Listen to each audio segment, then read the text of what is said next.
బోసడికి నేను చెప్పేది ఒకటే, మర్యాద ఇచ్చి మాట్లాడు. మర్యాద నీకే, మర్యాద లేబర్ ఇంక నీ మర్యాద అయిపోయింది. వస్తాను రేపు వస్తున్నా, అయిపోయింది నీకు మర్యాద చాలు.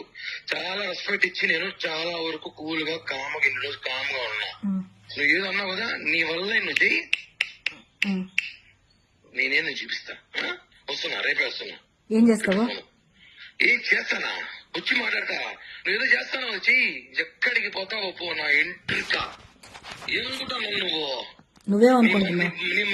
నీ మరిది అనుకున్నావా? బృందావన తమ్ముడు చెప్పనా కొడుకు అనుకున్నాను ఏమైనా?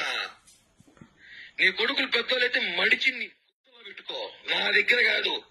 కోసి వాత పెడతా, మటర్ కేసు పెట్టుకు జైలుకు పోతా, 40 రోజులు బెయిల్ తీసుకొని బయటకు వస్తా. నీ చూస్తాను ఎట్లాంటివి. ప్రశాంతంగా ఉండు, జీవితము ప్రశాంతంగా బతుకుతావు. నాకు ఫోన్ చేయి, ఏమన్నట్టు నాతో మాట్లాడాలి. రేపు నాతో మాట్లాడు, నీ కాంటాక్ట్ నేను, నాతో మాట్లాడు. నీకు నాకు లావాదేవీలు, నాకు నువ్వు మాట్లాడు.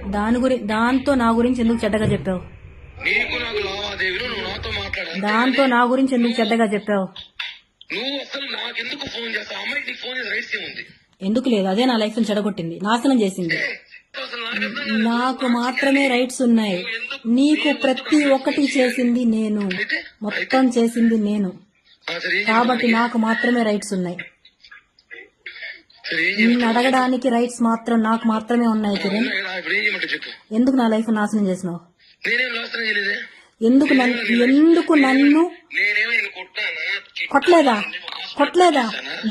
దానివల్ల నన్ను గాయపరచలేదా? కొట్టలేదా?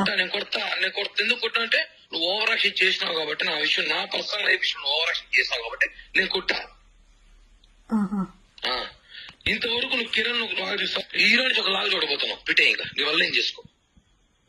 నేను చాలా కామ్ గా ఉన్నా, చాలా కూల్ గా ఉన్నా. ఫోన్ చేసి అమ్మాయి ఫోన్ చేస్తా, నీకేముంది? నీ ఫ్రెండా, నీ క్లాస్మేటా, నీ బంధువా? ఆ పిల్ల ఏ రోజే నీకు ఫోన్ చేసిందా? ఏ క్షణం నీ గురించి మాట్లాడిందా? ఆ పిల్ల పని ఆ పిల్ల చూసుకుని నీ పని నువ్వు చూసుకుంటాను, అయిపోయింది అంతే. నా పని నేను చూసుకుంటానే ఉన్నా. నీకేం కావాలో అరేంజ్ చేస్తూ, ప్రతి ఒక్కటి నీ అవసరాలన్నీ తీర్చుకుంటూ. నీకేమైనా నేను బానిస అనుకుంటున్నావా? నిన్ను ఇష్టపడ్డా, నువ్వే ప్రపంచం అనుకున్నాను కాబట్టి నీకు అన్ని చేశా. అవునా?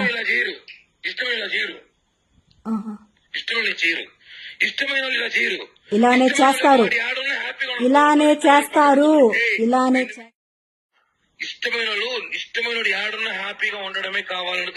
ఇంకొక దాంతో ఉండి హ్యాపీగా ఉండడానికి ఎవరు కోరుకోరు. కాపలా నేను మానసుడు, నువ్వు బయట కాపలా వేస్తాను. నువ్వు ఇంటి పక్కన కూర్చున్నాను, నీకు తెలియదు? అప్పుడు ఏడ్చుకుంటూ కూర్చునేదాన్ని, ఉండేదాన్ని. కానీ ఇప్పుడు హద్దులు దాటావు నువ్వు. అవును, హద్దులు దాటావు. నాకు నచ్చిన లైఫ్ లో బతకాలనుకున్నప్పుడు నేను నా లైఫ్ నేను చూసుకుంటాను, అంతేగాని నువ్వు నీ లైఫ్ లో బతుకుతున్నావు, నీ పిల్లల్ని పెట్టుకుని నీకు కావాల్సిన లైఫ్ ఎంజాయ్ చేస్తున్నావు. చేసుకుని అడిగినా ఎందుకు చేస్తున్నావు అని ఒక్కరోజున్నా? గత 2 నెలలు 3 నెలలుగా నేను నీకు ఒక్క మాట మాట్లాడుతున్నాను. మాట్లాడడం లేదు, అది నీ లైఫ్ లో వచ్చింది కాబట్టి నన్ను అవాయిడ్ చేసావు. పద్ధతి కాదు.